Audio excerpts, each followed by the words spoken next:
Hello everyone, मैं doctor Nilima. आज इस वीडियो में चर्चा करूंगी वंशानुक्रम के नियम एवं सिद्धांतों की। चर्चा आरंभ करने से पहले मैं ये बता दूं कि मैंने कोर्स 2, 3 और 5 के सभी टॉपिक्स के वीडियो बना दिए हैं, जिसके लिंक आपको डिस्क्रिप्शन बॉक्स में मिल जाएंगे। इसके अलावा यदि आप बीएड के सिलेबस का हिंदी ट्रांसलेशन चाहते हैं या फिर उसके और भी नोट्स चाहते हैं, micro teaching, teaching skill, lesson plan इत्यादि के विषय में जानना चाहते हैं, तो डिस्क्रिप्शन बॉक्स में प्लेलिस्ट में जाकर देख सकते हैं। और यदि आपने अभी तक मेरे चैनल को सब्सक्राइब नहीं किया है तो सब्सक्राइब कर लें, जिससे आपको मेरे आने वाले वीडियो के नोटिफिकेशंस मिल सके। और यदि ये वीडियो आपके लिए हेल्पफुल हो तो इसे लाइक करें और कमेंट करके ज़रूर बताएं। तो आइए शुरुआत करते हैं। वंशानुक्रम के नियम। वंशानुक्रम के नियम में सबसे पहले है गाल्टन का जीव सांख्यिकी सिद्धांत। नंबर 2 है बीज कोष की निरंतरता का सिद्धांत। 3 है समानता का सिद्धांत। 4 है विभिन्नता का सिद्धांत। 5th है प्रत्यागमन का नियम और 6th है अर्जित गुणों के संक्रमण का नियम और 7th है मेंडल का नियम। अब हम ये जो नियम है इनको बारी बारी से देखेंगे। सबसे पहले है गाल्टन का जीव सांख्यिकी सिद्धांत। इसमें गाल्टन ने एक पीढ़ी से दूसरी पीढ़ी में हस्तांतरित होने वाले गुणों का सांख्यिकीय अध्ययन करके बताया कि बालक को विरासत में मिलने वाले गुण माता पिता के अतिरिक्त दादा दादी, नाना नानी, परदादा परदादी, परनाना परनानी एवं पूर्वजों से भी प्राप्त होते हैं। उसे उन्होंने एक डायग्राम के द्वारा दिखाया। जैसे ये जीव है, फिर माता पिता, तो माता पिता के हाफ गुण बच्चे में जाते हैं और जो दादा दादी हैं, नाना नानी हैं, उनके 1/4 जो गुण या विशेषता है वो बच्चे में जाते हैं। और जैसे जैसे पूर्वजों की दूरी बढ़ती है, जैसे परदादा परदादी, परनाना परनानी, तो इन सब का जो गुणों का अंशदान होता है वो कम होता जाता है। देखिए 1/8 और सबसे ज़्यादा जो गुण बच्चे में जाता है वो है माता पिता का। मतलब पीढ़ी जैसे जैसे पुरानी होती जाती है उनका अंशदान कम होता जाता है। तो ये उनके जीव सांख्यिकी का सिद्धांत है।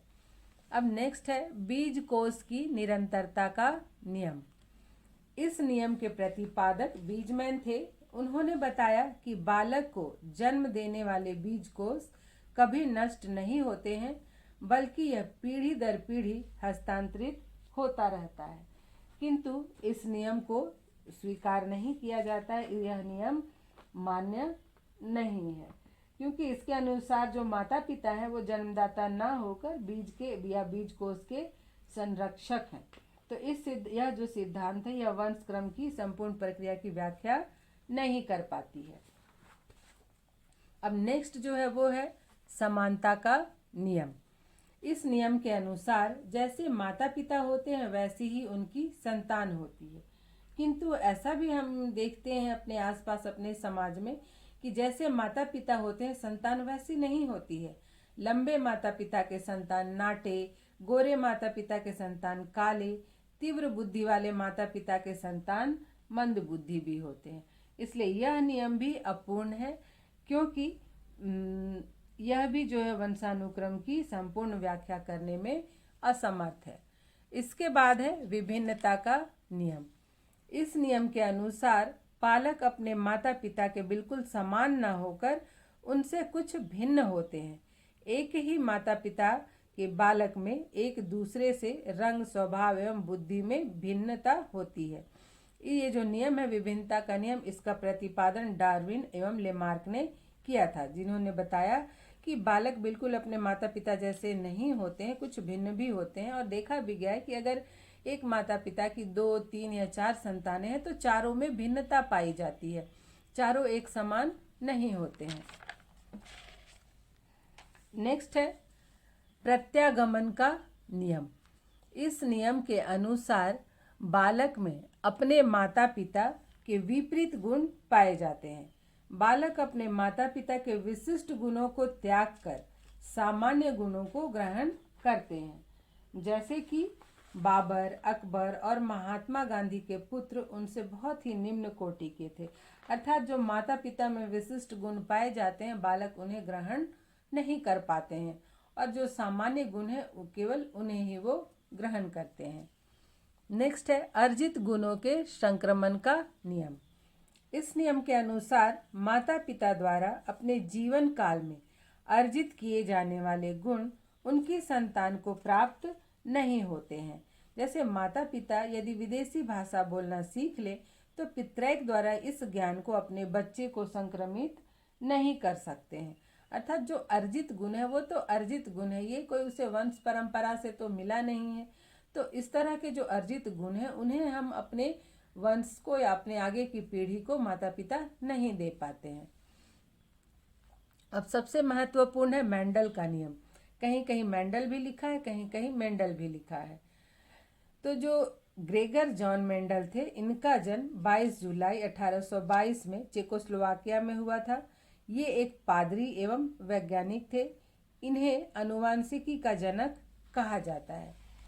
मेंडल ने जो नियम दिए वंशानुक्रम के, तो मेंडल के नियम के अनुसार वर्ण संकर प्राणी या वस्तुएं अपने मौलिक या सामान्य रूप की ओर अग्रसर होती है, और अपने इस नियम को सिद्ध करने के लिए उन्होंने कई प्रयोग किए अपने चर्च में ही, और उसके आधार पर इस नियम की व्याख्या की।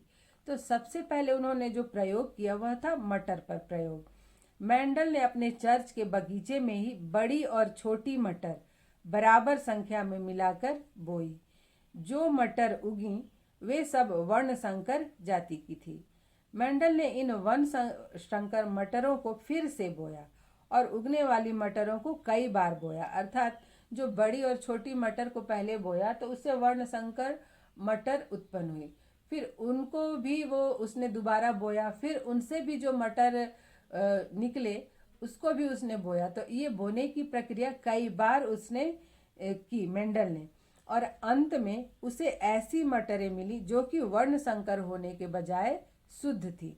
जैसे सबसे पहले शुद्ध बड़ी मटर, शुद्ध छोटी मटर। तो इनसे जो मटर उत्पन्न हुई वो थी वर्ण संकर मटर। जब इसे उन्होंने बोया तो इससे जो मटर उसे प्राप्त हुए उसमें 25% शुद्ध बड़ी मटर थी, मतलब ये, और 25% शुद्ध छोटी मटर थी, मतलब अपने वास्तविक स्वरूप में, और 50% जो मटर थे वो थे वर्ण संकर मटर। तो इसलिए उन्होंने कहा कि जो वस्तुएं या प्राणी है अपने मौलिक या सामान्य रूप की ओर अग्रसर होती है। उन्होंने जो दूसरा प्रयोग किया वह था चूहों पर किया, और मटरों के समान ही उन्होंने बताया इसमें सफ़ेद और काले चूहों को साथ साथ रखा, और इनसे जो चूहे उत्पन्न हुए वे काले थे। मेंडल ने फिर इन वर्ण संकर काले चूहों को एक साथ रखा, और इनसे जो चूहे उत्पन्न हुए वे काले और सफ़ेद दोनों रंगों के थे।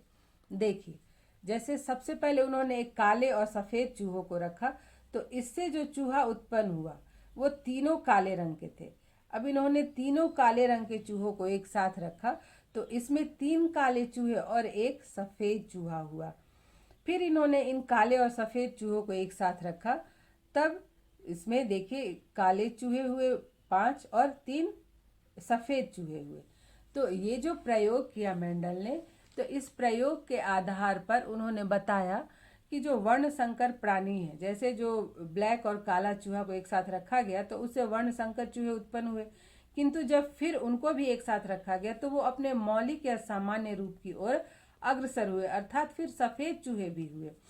इस अध्ययन के आधार पर मेंडल ने वंशक्रम के 3 नियम बताए, जिसमें है सबसे पहला प्रभावशीलता या प्रधानता का नियम, नंबर 2 है अलगाववाद या पृथकता का नियम, और 3 है स्वतंत्र अपव्यूहन का नियम। अब हम देखते हैं कि ये नियम क्या है। प्रभावशीलता या प्रधानता का नियम, इसमें जब 2 सजीवों या जीवों में वर्ण संकर कराया जाता है तब जो गुण प्रधान होता है वही दूसरी पीढ़ी में प्रभावशाली हो जाता है। अर्थात जब जो सजीव या जीव में वर्ण संकर कराया जाता है तो इनमें इन जीवों में जो गुण प्रधान होता है वही गुण दूसरी पीढ़ी को प्राप्त होता है। इसके बाद है अलगाव या पृथकता का नियम। यह नियम बताता है कि वर्ण संकर होने पर भी प्रजातियां अपने विशुद्ध गुणों को बनाए रखने का प्रयत्न करती हैं।